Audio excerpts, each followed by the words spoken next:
Pulivendula ZPTC ఉప ఎన్నికల ప్రచారం రేపటితో ముగియనుంది. రేపు సాయంత్రం 5 గంటలకు ప్రచారం ముగియనుంది. దీంతో ఇవాళ పోటాపోటీగా ప్రచారాలు నిర్వహిస్తున్నాయి వైసీపీ, టీడీపీ. పలు గ్రామాల్లో ప్రచారం హోరెత్తుతోంది. వైసీపీ, టీడీపీ ఒకే రూట్లో ఎన్నికల ప్రచారం చేస్తుండటంతో పోలీసులు అప్రమత్తమయ్యారు.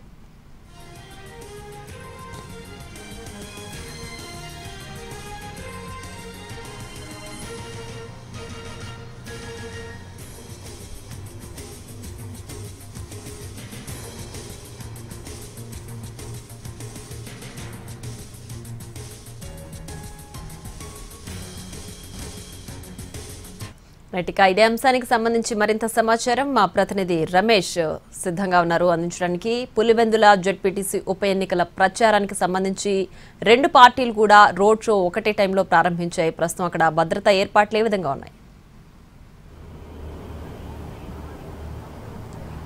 ప్రియా, పులివెందుల జెడ్పీటీసీ ఉప ఎన్నికల ప్రచారం జోరుందుకుందని చెప్పవచ్చు. ఎందుకంటే ప్రచార గడువు అనేది దగ్గర పడుతున్నట్టు నేపథ్యంలో అటు ఇరు పార్టీలు టీడీపీ, వైసీపీ రెండు కూడా హోరాహోరీగా ఎన్నికల ప్రచారాన్ని ప్రారంభించాయి. అంటే మరి కాసేపట్లో అంటే ఇప్పుడే వైసీపీ నల్లపరెడ్డిపల్లెలో ఎన్నికల ప్రచారాన్ని ప్రారంభించగా నల్లగొండవారిపల్లెలో టీడీపీ రోడ్ షో కార్యక్రమాన్ని ప్రారంభించబోతోంది. అందుకోసం టీడీపీ శ్రేణులందరూ కూడా ఇప్పటికే అక్కడికి చేరుకుంటున్నాయి. అయితే ఇవి రెండు కూడా ఒకే ప్రాంతంలో ఒకే రోడ్లో ఉన్న నేపథ్యంలో ఇరు పార్టీలు ఒకే ప్రాంతాన్ని చేరుకుంటున్నటువంటి నేపథ్యంలో అక్కడ ఎప్పుడు ఎక్కడ ఏమి జరుగుతుందో అన్నటువంటి ఒక ఉత్కంఠత అయితే మాత్రం తీవ్రంగా నెలకొంది. పోలీసులు కూడా భారీ పోలీసు బలగాలు అక్కడికి చేరుకుంటూ వస్తున్నాయి. ఎందుకంటే 2:30 గంటలకే వైసీపీ శ్రేణులన్నీ కూడా నల్లపరెడ్డిపల్లెతో పాటు అదేవిధంగా కొత్తపల్లి, సో ఈ వారికి ఏ ప్రాంతంలో అయితే పోలీసులు అనుమతి ఇచ్చారో ఆ ప్రాంతంలో ఇప్పటికే వారు ఎన్నికల ప్రచారం అనేటువంటిది ప్రారంభించారు. అయితే ఇటు టీడీపీ కూడా 6 గ్రామాలలో రోడ్ షో నిర్వహించేందుకోసం పూర్తిగా పర్మిషన్స్ తీసుకున్నాయి. వాళ్లకు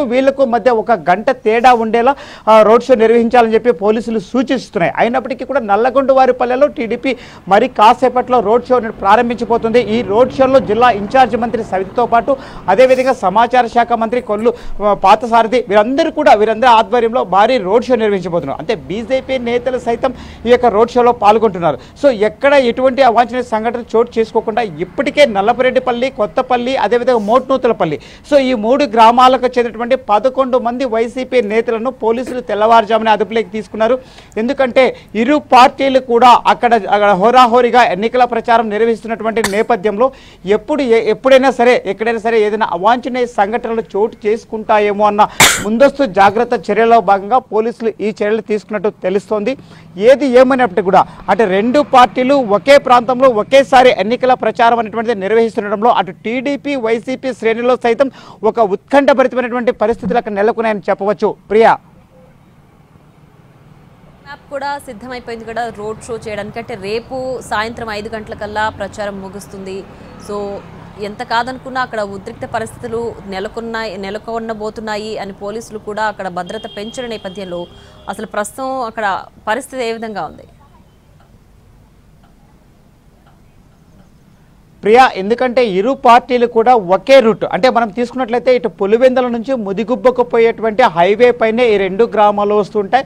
సో ఈ 2 గ్రామాలు అంటే నల్లపరెడ్డిపల్లిని దాటుకున్న తర్వాతే నల్లగొండపల్లికి వెళ్లాల్సినటువంటి పరిస్థితి. ఎందుకంటే ఈ గ్రామంలో ఎన్నికల ప్రచారం జరుగుతూ ఉంటుంది. అదే కాక వీరి వాహనాలు సైతం అదే రోడ్డుపై నిలపాల్సిన పరిస్థితి ఉంటుంది. సో వాటిని దాటుకొని టీడీపీకి సంబంధించినటువంటి రోడ్ షో చేయాల్సిన వాహనాలన్నీ కూడా వెళ్లాల్సి ఉంటాయి. కాబట్టి సో 2 పార్టీలు ఒక్కసారిగా ఎదురుపడినప్పుడు కవ్వింపు చర్యలకు పాల్పడే అవకాశాలు ఉంటాయి. కాబట్టి పోలీసులు సైతం ఇప్పటికే అక్కడికి భారీగా చేరుకుంటూ వస్తున్నారు.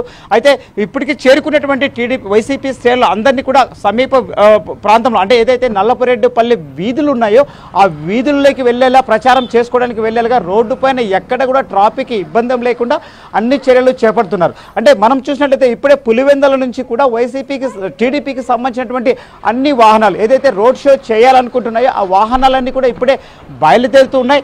ఈ నేపథ్యంలో అటు వైసీపీ దగ్గర కావచ్చు, ఇటు టీడీపీ దగ్గర కావచ్చు, సో కొన్ని ప్రత్యేక పోలీసు బృందాలు వారి వెంటనే ఉన్నాయని చెప్పవచ్చు. ఎక్కడ ఏ చిన్న సంఘటన జరిగినా దాన్ని వెంటనే సద్దుమంచే విధంగా కూడా పోలీసులు చర్యలు చేపడుతున్నారని చెప్పవచ్చు. ప్రియా, రమేష్, అయితే ఇప్పటికే కొంతమంది గ్రామ స్థాయి నాయకులను కూడా పోలీసులు అదుపులోకి తీసుకున్నారు. మరి వాళ్ళందరినీ కూడా రేపు ప్రచారం ముగిసే వరకు కూడా పోలీసులు అదుపులోనే ఉండనున్నారా? ప్రియా, మనం చూసినట్టయితే జెడ్పీటీసీ ఉప ఎన్నికల్లో ట్రబుల్ మ్యాంగర్స్ పైన దాదాపు 120 మంది పైన పులివెందులలో కేసులు అనేటువంటి నమోదయ్యాయి. సో అందులో భాగంగా 11 మంది ఎవరైతే వైసీపీలో కీలకంగా ఉన్నారో ఈ 11 మందిని కూడా ట్రబుల్ మ్యాంగర్స్ కింద పోలీసులు ట్రీట్ చేసినట్టు తెలుస్తుంది. ఎందుకంటే వారిగిన ఈ ఎన్నికల ప్రచార సమయంలో అక్కడే ఉంటే ఖచ్చితంగా గొడవలు జరుగుతాయి కాబట్టి అందుకోసమే వాళ్ళని ముందస్తుగా అదుపులోకి తీసుకున్నామనేటువంటిది కొన్ని పోలీస్ వర్గాల నుంచి వస్తున్న సమాచారము. అంతేకాకుండా ఎలక్షన్ రోజు కూడా ఎవరైతే ఈ 120 మంది ఉన్నారో వీరందరినీ కూడా అదుపులోకి ముందస్తుగా పోలీసులు అదుపులోకి తీసుకోవాలని చెప్పి ఇప్పుడే ఉన్నత స్థాయి అధికారుల నుంచి పోలీసులకు ఆదేశాలు వచ్చాయి. ఆ దిశగా మిగిలిన గ్రామాలు ఏవైతే మోట్నూతలు కావచ్చు, అదేవిధంగా నల్లపరెడ్డిపల్లి, సో అనేక గ్రామాలకు సంబంధించినటువంటి ఈ 120 మందిని ట్రబుల్ మ్యాంగర్స్ని కూడా అదుపులోకి తీసుకోవడానికి పోలీసులు ప్రయత్నాలు అయితే మొదలు పెడుతూనే ఉన్నారు. ఏది ఏమైనప్పుడు కూడా ఎన్నికల రోజు ఎక్కడ ఎటువంటి అవాంఛనీయ సంఘటనలు జరగకుండా ఉండడం కోసం ఇప్పటికే పులివెందుల నియోజకవర్గంలో ఉన్నటువంటి వెపన్ లైసెన్స్ మనం చూసుకోవచ్చు. 51 మందికి దగ్గర లైసెన్స్డ్ వెపన్స్ ఉన్నాయి. వాటిని కూడా పోలీసులు ఇప్పుడు స్వాధీనం చేసుకోవడం జరిగింది. ఇంకా 3 వెపన్స్ ఉన్నాయి. ఆ 3 వెపన్స్ కూడా ఎలక్షన్ రోజు లోపల కంపల్సరీ వాటిని కూడా స్వాధీనం చేసుకున్నారు. ఎందుకంటే ఈ 3 వెపన్స్ కలిగినటువంటి వ్యక్తులు హైదరాబాద్లో ప్రస్తుతం ఉన్న నేపథ్యంలో ఆ వెపన్స్ ఇంకా మనం స్వాధీనం చేసుకోలేకపోతున్నాం. సో వాటిని కూడా తొందరలో స్వాధీనం చేసుకుంటామని పోలీసులు అంటున్నారు. సో ఏది ఏమైనప్పటికీ కూడా ఎలక్షన్ సమయానికి అటు ట్రబుల్ మ్యాంగర్స్ కావచ్చు, ఇటు లైసెన్స్డ్ వెపన్స్ కావచ్చు, సో వీటన్నిటిని కూడా అదుపులోకి తీసుకోవడానికి పోలీసులు ప్రయత్నాలు అయితే మొదలు పెట్టారని చెప్పవచ్చు. Priya. Right Ramesh, thanks for the updates.